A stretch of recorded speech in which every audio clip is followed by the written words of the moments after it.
Cheevo, guys!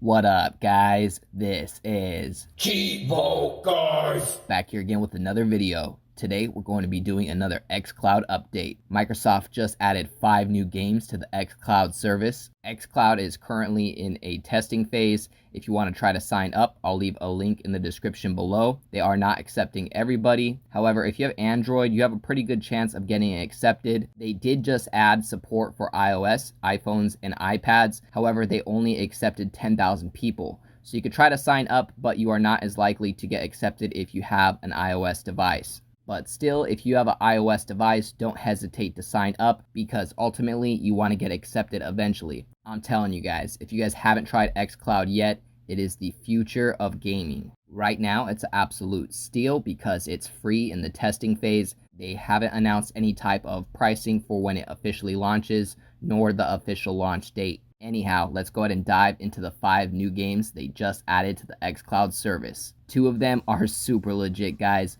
The first one is going to be A Plague's Tale. I've heard tons of great things about this game. It was recently added to Xbox Game Pass, and most importantly, it was nominated for Game of the Year. Pretty crazy. The graphics are absolutely ridiculous, so to be able to play this on your phone is pretty nuts. I haven't beat the game quite yet myself, but like I said, I've heard great things about it. I've tried it for maybe 2 or 3 hours on the Xbox Game Pass. The game definitely has a cinematic feel to it. This is a single player experience, no multiplayer whatsoever. I've heard the game is really awesome. I recommend that you give it a try even if you don't have xCloud because once again, it was just added to Xbox Game Pass. Let's go ahead and talk about the achievements for a second. There is a walkthrough published on True Achievements for A Plague's Tale. It says that it takes 15 to 20 hours to get the full completion 1000 gamer score. You only need to do 1 playthrough, and there's 35 achievements total. The next game that they added is called Age of Wonders Planetfall. They actually just released an update for this game, the Tyrannosaurus update. I believe this game is also on Game Pass. I'm not sure if it got removed yet or not. Now, as of right now, the game does have 1 DLC pack with achievements. That brings it up to 1,225 points. It also has a title update achievement, which gives it another 15. That bringing it up to 1,240 total. As of right now, 3,720 people have played this game and only 6 of them have completed it. So this is going to be a rough completion. This is a turn-based strategy game. This game is developed by the same people that made the Surviving Mars and City Skylines games, so those are also known for having really grindy achievements. Surviving Mars, I think they say it takes anywhere from 30 to 60 hours, depending on if you know what you're doing. And City Skylines is nuts. I think that completion takes over 200 hours. We're going to talk about that a bit in a sec because that also got added to the xCloud service. That game has a bunch of DLC as well, over 2,000 gamer score. So if you're all about your completion percentage, you might want to stay away from this one because even if you completed it, you would need to buy the DLC to do so. Next, we have a game that I just mentioned, developed by the same developer, Paradox Games. That's going to be Cities Skylines. This is another strategy game. It's very similar to the old SimCity games. If you ever played SimCity, you'll feel right at home in this game. This game is definitely meant to be a PC game. However, it was ported to consoles. Even on consoles, it's a lot of fun. But as I mentioned before, these type of games are really, really grindy for the achievements. On top of that, there's a bunch of DLC packs, so you'd have to spend quite a bit of money to get all of the DLC. Either way, if you're in it just to have some fun, these games are really cool. This is one of those games that can suck all your time away. I remember playing SimCity a ton on the PC when I was a kid, so the game is pretty cool. However, personally, I try to focus on achievements, so you won't catch me playing a game like this too much. Either way, it's pretty crazy to be able to see a game that's meant to be for PC, playing on your phone. Now, I gotta admit, playing a game like this is already difficult in itself, playing on a TV, because a lot of the text and writing is really small, so to be able to play it on your phone, I don't know if that's really realistic. I don't know if you're actually going to be able to read any of the text. We'll have to test it out and see what's up. Let's go ahead and dive into the achievements a little bit. So there is a walkthrough published for City Skylines. It says that it's an estimated 150 hours to get completed. It offers 2060 gamer score. The game has 7 DLC packs, and all of the DLC packs have achievements related to them. The xCloud version is only going to give you the base game, so you'll only at most be able to get the 1000 achievement score. Next, we have a really awesome game, guys. This game is pretty new as well. This game has gotten great reviews. The game is absolutely hilarious, and it's a ton of fun to play. If you want a game just to relax to after you get off of work, this is the perfect type of game. This game is Journey to the Savage Planet. It literally came out about a month ago, guys, so if you have xCloud, you definitely want to take advantage of trying this game out.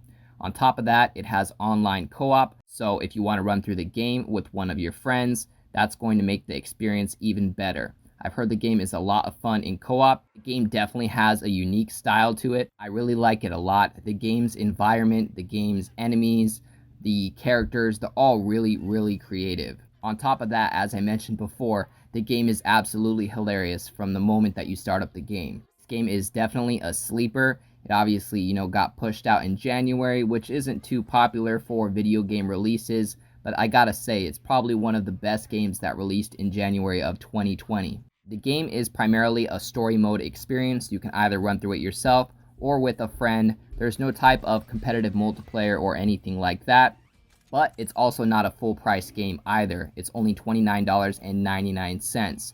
So if you don't have the game and you're interested in supporting the developer, I highly recommend buying it for $30. That's a steal. Honestly, the game should have been and could have been a full price game. So let's go ahead and dive into the achievements. So the achievements on Journey in the Savage Planet and Plague's Tale are probably going to be the 2 easiest ones of the 5. The other 3 are really grindy on the achievements. To beat a Journey to the Savage Planet, a full 1000 gamer score, you're looking at 12 to 15 hours.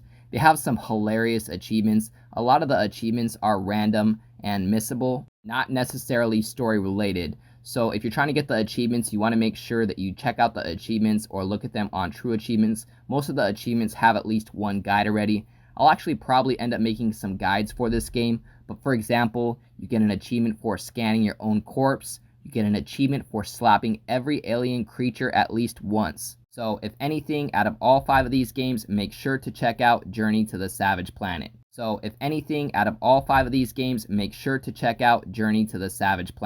Alright guys, and our 5th and final game that was added to xCloud is going to be Spintires MudRunner. This game is an off-road trucking game where you have to deliver your load in off-road environment, for example, like delivering logs and heavy-duty equipment. Typically in this game, we are having to make these deliveries through the muddy road.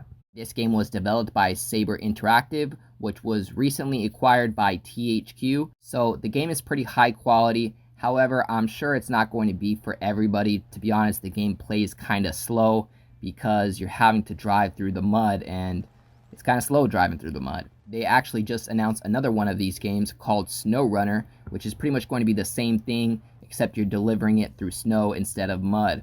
Now, this game, so far at least, only has 1 DLC pack, and that DLC pack does have 4 achievements associated with it for 60 gamer score. So as of right now, the game offers 1060 gamer score. It is available on Game Pass and xCloud. So if you're one of those people watching that doesn't have xCloud quite yet, you can try this game out on the Xbox Game Pass. Again, it's made by a high quality developer, Saber Interactive. They're no joke, they actually make really good games. Probably the best game that they released in the last year was the World War Z game. THQ literally just made like the biggest deal of the video game industry and dropped $525 million acquiring Saber Interactive. That is absolutely crazy. Who knows if that's going to pay off for them. So if we take a look at the achievements, to get this full completion, True Achievements is showing about 25 to 30 hours. I looked through all of these achievements and most of them have at least one guide. So yeah guys, don't expect to get those achievements quickly. Anyhow, we went ahead and covered all 5 xCloud editions, including Journey to the Savage Planet, A Plague's Tale, City Skylines, Age of Wonders Planetfall, and MudRunner. As always guys, I appreciate you tuning in. If this video helped you out, please leave a comment and don't forget to like and subscribe.